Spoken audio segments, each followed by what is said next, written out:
मोदी है तो जाहिर तौर पे मुमकिन है, मोदी है तो बेरोजगारी मुमकिन है, मोदी है तो महंगाई के सारे रिकॉर्ड तोड़ना मुमकिन है। हम भी तो यही कहते हैं, मोदी जी हैं तो मुमकिन तो है ही।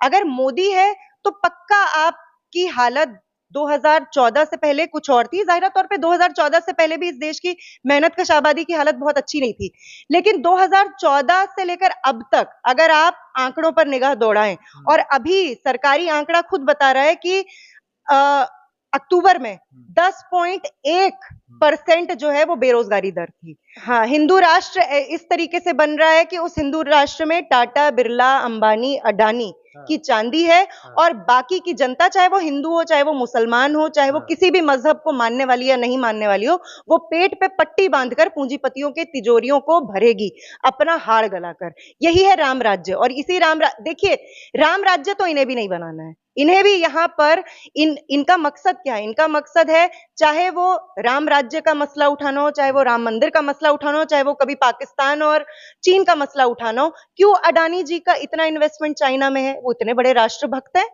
देश नहीं बिकने दूंगा, मतलब क्योंकि उन्होंने ऑलरेडी सब कुछ बेच दिया। बेचने के लिए कुछ तो रहना चाहिए ना। बेच का रहा है, प्राइवेटाइज कर रहे हैं। हाँ, तो किसको प्राइवेटाइज करने का मतलब ही होता है कि सरकार, देखिए सबसे बड़ा सवाल, ये इतनी बड़ी राष्ट्रवादी पार्टी है, बीजेपी कहती है, आप भी मानते हैं ना बीजेपी राष्ट्रवादी पार्टी? हम क्यों, हम सर्टिफिकेट थोड़े ना बांट लेकिन रहे हैं। बीजेपी खुद को तो कहती है, जनता तय करेगी ना। लेकिन बीजेपी खुद को कहती है राष्ट्रवादी पार्टी है, तो राष्ट्रवादी पार्टी को सबसे पहले क्या करना चाहिए? क्या करना चाहिए? सारी फैक्ट्रियों का राष्ट्रीयकरण करना चाहिए। राष्ट्रवादी पार्टी, राष्ट्रीयकरण करो, सारी फैक्ट्रियों को नेशनलाइज करो, सारे खानों खदानों को नेशनलाइज करो, उनको पब्लिक कर तो रही है ना, प्राइवेटाइज कर रही है। हाँ, प्राइवेटाइज कर रही है, आम नेशनलाइज लोगों को बहुत फायदा मिलेगा इससे। कैसे बताएं आप? ये तो हमें लोग तो कह रहे हैं ना, जो अब रेलवे को प्राइवेटाइज कर दिया गया है, सुविधा अच्छा मिलेगा, जल्दी पहुंच जाएंगे, ट्रेन लेट नहीं होगा। हम तो देखिए अभी तो नमस्कार साथियों, अभी मैं प्रेस क्लब ऑफ इंडिया में हूं और एक हमारे पीछे एक बैनर देख सकते हैं आप। भगत सिंह जन अधिकार पार्टी का यात्रा चल रहा है। ये तमाम 13 स्टेट में जाएगी और तमाम लोगों को अपनी जो योजना है, जो बीजेपी के जो शासन काल से जो लोग दमन हो रहा है, जो शोषण होने हैं, इनसे बचाव के लिए मैम एक यात्रा शुरू किया जा रहा है। तो चल के हम बात करते हैं जो इस यात्रा के क्या मैसेज जा रहा है लोगों में, सीधा बात करते हैं। क्या कहना चाहते हैं? देखिए, भगत सिंह जन अधिकार यात्रा भारत की क्रांतिकारी मजदूर पार्टी RWPI, बिगुल मजदूर दस्ता, नौजवान भारत सभा, दिशा छात्र संगठन, कई संगठन मिलाकर इस यात्रा को निकाल रहे हैं। यात्रा बीजेपी तो बढ़िया पार्टी है। नहीं, बढ़िया पार्टी, अब आप ये जिस नजरिए से पूछ रहे हैं, आप खुद तो मुझे एक पूंजीपति दिख नहीं रहे हैं, क्योंकि पूंजीपतियों की तरफ से कोई ऐसा बोल देता है कि बीजेपी बढ़िया पार्टी है तो समझ में आता है, क्योंकि उनके लिए तो जाहिर तौर पे जो बड़े बड़े धन्ना सेठ हैं, जो देश के व्यापारी हैं, जो बिचौलिए हैं, जो धनी किसान कुलक हैं, है ना, जो बड़े बड़े पूंजीपति घराने हैं, उनके लिए तो बीजेपी बहुत ही बढ़िया पार्टी है, तभी तो बीजेपी को जिताए थे। लेकिन आम लोगों के लिए भी तो बढ़िया काम कर रहे हैं। राम मंदिर बन रहा है, हिंदू राष्ट्र बन रहा है, अब क्या चाहिए लोगों को? 5 किलो राशन भी दिया जा रहा है। हाँ, लेकिन राम मंदिर में बैठ के देश के नौजवान घंटी तो बजाएंगे नहीं। क्या करेंगे? घंटी बजाना रोजगार माना जाता है तो अच्छी बात है, फिर तो ऐसे राम मंदिर उनको गली गली में बनाने चाहिए, और घंटी बजाने को ही नेशनल एम्प्लॉयमेंट की कैटेगरी में ला देना चाहिए कि ये राष्ट्रीय रोजगार है कि सब लोग घंटी बजाएं मंदिरों में। जाहिरा तौर पे राम मंदिर के मसले को, और हम ये कहने वाले कोई पहले लोग नहीं है, 2024 से पहले तो इनके खुद ही सत्यपाल मलिक जी, जो खुद भाजपा में थे, इनके जम्मू कश्मीर के गवर्नर भी थे, उन्होंने खुद ही कहा कि ऐसा भी हो सकता है, और इसकी उन्होंने पूरी पूरी आशंका जताई है कि 2024 से पहले राम मंदिर पर ही कोई आतंकी हमला हो जाए। तो बहुत बड़ा खुलासा कर रहे हैं आप। मैं तो नहीं कर रही हूँ, सत्यपाल मलिक जी ने ये खुलासा किया था, और सत्यपाल मलिक जी के पास जाहिरा तौर पे कुछ सूत्र रहे होंगे, उन्होंने अब वो बीजेपी के खास आदमी रह चुके हैं, अब अंदर की बातें तो वो जानते हैं। लेकिन अगर हम पीछे मुड़कर भी देखें तो जब वाजपेयी की सरकार थी तो संसद पे हमला हो जाता है, जब 2019 के लोकसभा चुनाव होने थे तो पुलवामा पे हमला हो गया। मतलब कि देश अचानक तभी खतरे में होता है जब बीजेपी खतरे में होती है। बीजेपी मतलब बेसिकली वो हमें ये बताना चाहते हैं कि बीजेपी ही देश है, और नरेंद्र मोदी जो हैं हमारे पिता समान हैं। लेकिन सच्चाई ये है कि आज देश की जो जनता है वो महंगाई हो, अशिक्षा हो, बेरोजगारी हो, उससे त्रस्त है। लेकिन कहा तो ये भी जाता है ना, अब अमित शाह तमाम रैलियों के माध्यम से कहते हैं कि हमें एक बार और वोट दीजिए, एक बार हमें और सत्ता में लाइए, रामलला के फ्री दर्शन कराएंगे। ये तो ऐसी कोई चीज नहीं है जो उनको मतलब उसके लिए उनको चुनाव जीतने की जरूरत हो। हाँ। मतलब आप कोई मंदिर बना देंगे तो लोग तो खुद ही जाके मंदिर मस्जिद ईसाई घर मतलब कहीं उन्हें जाना हो गिरजाघर जहां जाना हो उनको जाएगा या किसी को नहीं कहीं जाना हो कोई एथीस्ट हो सकता है कोई किसी धर्म में विश्वासी ना रखता हो वो नहीं जाएगा जिसको जो करना होगा वो करेगा। इसके लिए किसी पार्टी को जिताने की तो जरूरत पड़ती नहीं है लोगों को अपनी लेकिन अमित आस्था। शाह तो कह रहे हैं ना। अमित शाह तो इससे भी ज्यादा कुछ कुछ बातें कहते हैं जैसे अमित शाह जब आप कहें कि नॉर्थ इंडिया में होते हैं उत्तरी भारत में होते हैं तब वो गाय को हमारी मैया बना देते हैं। जब वो जाते हैं नॉर्थ ईस्ट में जब वो जाते हैं गोवा में जब वो जाते हैं केरल में तो वहां कहते हैं कि हम तो यहाँ पे बीफ की अनइंटरप्टेड एकदम बेरोक टोक वाली और टॉप क्वालिटी बीफ यहाँ पर देंगे ये अमित शाह। और इन्हीं के जो तमाम मुख्यमंत्री और इनके पार्टी से जुड़े हुए लोग हैं वो नॉर्थ ईस्ट में यही बात कहते हैं। तो इनकी राजनीति तो समय के हिसाब से बदल जाती है। लेकिन कहा तो ये भी जाता है ना कि मोदी है तो मुमकिन है। आप मोदी को विरोध हाँ कर रहे मोदी हैं। है तो जाहिर तौर पे मुमकिन है। मोदी है तो बेरोजगारी मुमकिन है। मोदी है तो महंगाई के सारे रिकॉर्ड तोड़ना मुमकिन। हम भी तो यही कहते हैं मोदी जी हैं तो मुमकिन तो है ही। अगर मोदी है तो पक्का आपकी हालत 2014 से पहले कुछ और थी। जाहिर तौर पे 2014 से पहले भी इस देश की मेहनतकश आबादी की हालत बहुत अच्छी नहीं थी। लेकिन 2014 से लेकर अब तक अगर आप आंकड़ों पर निगाह दौड़ाएं और अभी सरकारी आंकड़ा खुद बता रहा है कि अक्टूबर में 10.1% जो है वो बेरोजगारी दर थी।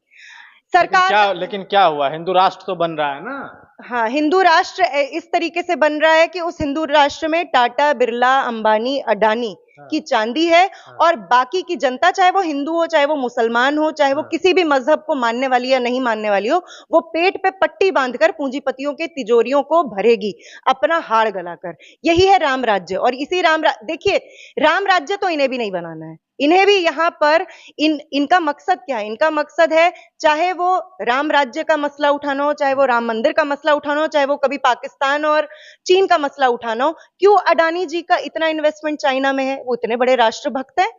चाइना से डिसइन्वेस्टमेंट कर ले सारी पूंजी वहां से निकाल के यहां पर लगाएं। अब आपको पता ही है कि मोदी जी अडानी जी के जहाज में सैर सपाटे पे जाते हैं। अडानी जी मोदी जी के साथ सैर सपाटे पे जाते हैं। उसमें तो संसद में सवाल उठ रहा है ना। अच्छी बात है सवाल उठ रहे हैं संसद में भी उठने चाहिए सड़कों पर भी उठने चाहिए। सच्ची बात यह है मोदी जी ये भी कहते हैं कि देश नहीं बिकने दूंगा देश नहीं झुकने दूंगा। हाँ देश नहीं बिकने दूंगा मतलब क्योंकि उन्होंने ऑलरेडी सब कुछ बेच दिया। बेचने के लिए कुछ तो रहना चाहिए ना। बेच का रहे हैं प्राइवेटाइज कर रहे हैं। हाँ तो किसको प्राइवेटाइज करने का मतलब ही होता है कि सरकार देखिए सबसे बड़ा सवाल ये इतनी बड़ी राष्ट्रवादी पार्टी है बीजेपी कहती है आप भी मानते हैं ना बीजेपी राष्ट्रवादी पार्टी। हम क्यों हम सर्टिफिकेट थोड़े ना बांट लेकिन बीजेपी खुद को तो कहती है जनता तय करेगी ना। लेकिन बीजेपी खुद को कहती है राष्ट्रवादी पार्टी है तो राष्ट्रवादी पार्टी को सबसे पहले क्या करना चाहिए। क्या करना चाहिए। सारी फैक्ट्रियों का राष्ट्रीयकरण करना चाहिए। राष्ट्रवादी पार्टी राष्ट्रीयकरण करो सारी फैक्ट्रियों को नेशनलाइज करो सारे खानों खदानों को नेशनलाइज करो उनको पब्लिक कर तो रही है ना प्राइवेटाइज कर रही है। हाँ प्राइवेटाइज कर रही है नेशनल लोगों को बहुत फायदा मिलेगा इससे। कैसे बताएं आप ये तो हमें लोग तो कह रहे हैं ना जो अब रेलवे को प्राइवेटाइज कर दिया गया है सुविधा अच्छा मिलेगा जल्दी पहुंच जाएंगे ट्रेन लेट नहीं होगा। हम तो देखिए अभी तो जितना भी हम जान पाए हैं मैं तो भाई ट्रेन से ही सफर करती हूँ। आप भी ट्रेन से ही सफर करते होंगे। आप भी जानते हैं हम नहीं करते।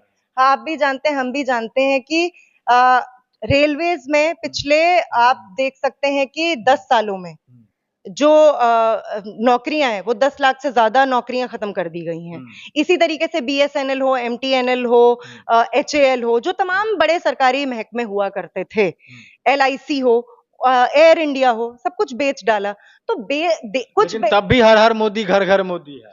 ये तो देखिए प्रोपेगेंडा है ना। क्या ये हर हर मोदी घर घर मोदी कौन कह रहा है। ये जैसे हम मोदी जी की रैली में उन्हीं के बैठे रहते हैं 4 लोग और वो कहते हैं कि हर हर मोदी घर घर मोदी जो भी मोदी मोदी मोदी मोदी। अब आप जानते हैं कि इन सब के पीछे पैसे की ताकत है। मतलब मोदी जी से खुश नहीं है विश्व गुरु बन रहा है भारत आप मोदी जी को विरोध कर रहे हैं। अब विश्व गुरु बेरोजगारी में बना है ये तो चिंताजनक विषय है। मुझे लगता है कि मोदी जी को भी इस पर थोड़ी चिंता हो जानी चाहिए। सच्चाई ये है कि आज देश की जनता को जो उनके असली मसले हैं चाहे वो रोजगार का मसला हो चाहे वो शिक्षा का मसला हो चाहे वो बढ़ती महंगाई का मसला हो या सांप्रदायिक जो पूरी फांसीवादी राजनीति हो रही है उसका मसला हो। आज उन मसलों पर देश की आम मेहनतकश आबादी को संगठित होने की जरूरत है और जाहिरा तौर पे एक ऐसा जुझारू जन आंदोलन खड़ा करने की जरूरत है जो 2024 में जो भी जीत कर आएगा, है ना, इन्हीं में से कोई जीत कर आएगा, जो भी जीत कर आएगा उसको मजबूर करे कि वो जनता के असल मुद्दों पर काम करे। अच्छा, एक सवाल ले लीजिए। बीजेपी का नेता कहता है कि आप वोट कहीं भी दीजिए, हम ही पाएंगे, हम ही सत्ता में आएंगे, तो वो तो और 2047 तक कोई भी पार्टी कोई काम ना करे, सत्ता में बिल्कुल इसका एक ही इलाज हो सकता है कि ईवीएम के जगह बैलेट पेपर्स का इस्तेमाल किया जाए। जैसे अगर वो इतना कॉन्फिडेंट है कि वही जीत कर आएंगे तो ईवीएम्स को क्यों नहीं बैन ईवीएम में करते? क्या होगा, जनता न जिता रही, जनता वोट दे रही है। देखिए, आज तो ये वो लोग भी जिन्होंने, जो ऐसे कई सारे यूरोपीय देश हैं, जापान जैसे देश हैं, जहां पर ईवीएम बनी, उन देशों तक ने ईवीएम का इस्तेमाल इलेक्शन में रोक दिया, क्योंकि ऑब्वियसली टेक्नोलॉजी को आप मैनूवर कर सकते हैं, आप छेड़खानी कर सकते हैं, वो भी जानते हैं और वो करते रहे हैं जो यहाँ पे सत्ताधारी हैं। लेकिन आज सबसे बड़ी एक और मांग जो बनती है वो ये बनती है कि आप सीधे बैलेट पेपर पर आए, बैलेट पेपर से चुनाव करवाएं 2024 के। क्यों नहीं करवाती है? आप लोग तो बड़े बड़े पार्टियां बना लिए हैं। नहीं, अब वो नहीं, मैं अकेले तो नहीं ये काम करवा सकती हूँ, पार्टियां आवाज तो उठाए, लेकिन हाँ, जनता ईवीएम को लेकर के तो कोई प्रोटेस्ट नहीं कर रहा है, सब अपनी यात्रा कर रहा है, कोई मोहब्बत की दुकान खोल रहा है तो कोई नफरत की बाजार खोल रहा है। देखिए, मोहब्बत की जो दुकान खोल रहे हैं और नफरत के बाजार में, वो तो सारी उनकी पॉलिटिक्स, अब आप खुद ही समझ सकते हैं, सारी पॉलिटिक्स ही जो है लेन देन वाली है, व्यापार। कैसी लेन? जैसे वही कि मोहब्बत की दुकान बाजार, ये सब राहुल गांधी ऐसी पॉलिटिक्स करते हैं तो वो उनको मुबारक हो। हमारी जो यात्रा है, हमारी यात्रा में हम लोग जाहिरा तौर पे इस एजेंडा को भी सामने ला रहे हैं कि एक लोकतांत्रिक प्रक्रिया, अगर चुनाव है तो उसमें ईवीएम की जगह बैलेट पेपर्स पर का इस्तेमाल होना चाहिए, क्योंकि बैलेट पेपर से घपला नहीं हो सकता है। तो ये तो तब बताएंगे ना, पहले बैलेट पेपर से चुनाव तो होने दें, पहले बैलेट पेपर से चुनाव तो होने दें। आज मैं भविष्य के बारे में तो नहीं बता सकती हूँ, लेकिन बैलेट पेपर से चुनाव होते थे तो ये ईवीएम पर आ गए। लेकिन अभी आपको भी पता है कि राजस्थान में तो ईवीएम की मशीनें कुछ पहले ही, गणना से पहले ही खुल गई थी। वो मसला भी बना, जिस ऑफिसर ने खोली थी उसको सस्पेंशन भी कर दिया क्योंकि थोड़ा तूल पकड़ लिया था मामले ने।